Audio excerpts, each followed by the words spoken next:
আসসালামু আলাইকুম বন্ধুরা। হাতের লেখা আমরা সকলেই সুন্দর করতে চাই। কিন্তু হাতের লেখা সুন্দর করার অন্যতম গোপনীয় টিপস হলো আপনাকে বেশি, বেশি বর্ণমালা প্র্যাকটিস করতে হবে। যার বর্ণমালা সুন্দর তার হাতের লেখাও সুন্দর। সো আজকে আমরা বাংলা ব্যঞ্জন বর্ণ প্র্যাকটিস করব। তো প্রথমে আমি লিখে ফেলেছি ক সুন্দর করে। তারপর এভাবে খ লিখব।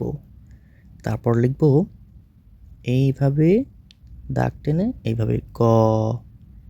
তারপর এই যে ঘ সুন্দর করে এভাবে লিখব। উম্মটা একদম সহজ, এভাবে লিখতে হবে।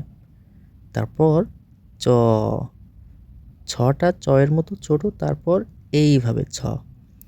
ছয়ের পরে আমরা দিব এই যে ডয়ের মতো, তারপর বর্গ চ হয়ে গেল। তারপর এই যে ঝ, ঝয়ের পরে ইয়, ইয়ের পরে আমরা লিখব ট, টয়ের পরে এই যে সুন্দর ঠ, ঠয়ের পরে আমরা লিখব এই যে সুন্দর ড।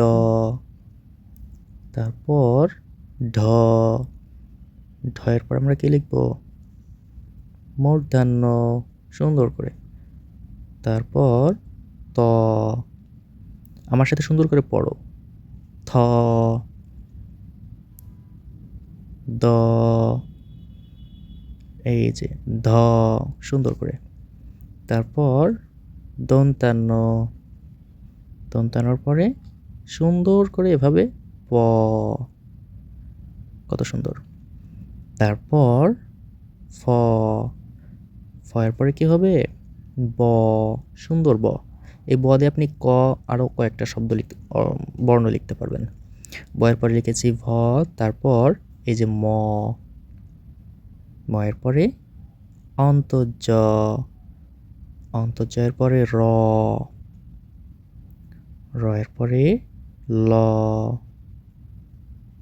লয়ের পরে কি হবে তালবস্য,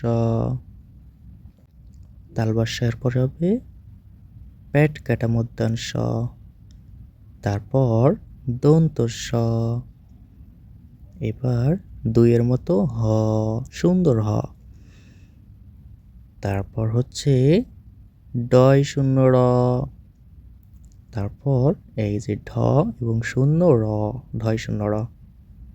এরপর অন্তস্ত, অসন্তত, অনিঃসার, বিসর্গ এবং সর্বশেষ চন্দ্রবিন্দু। এই হলো আমাদের বাংলা ব্যঞ্জন বর্ণ।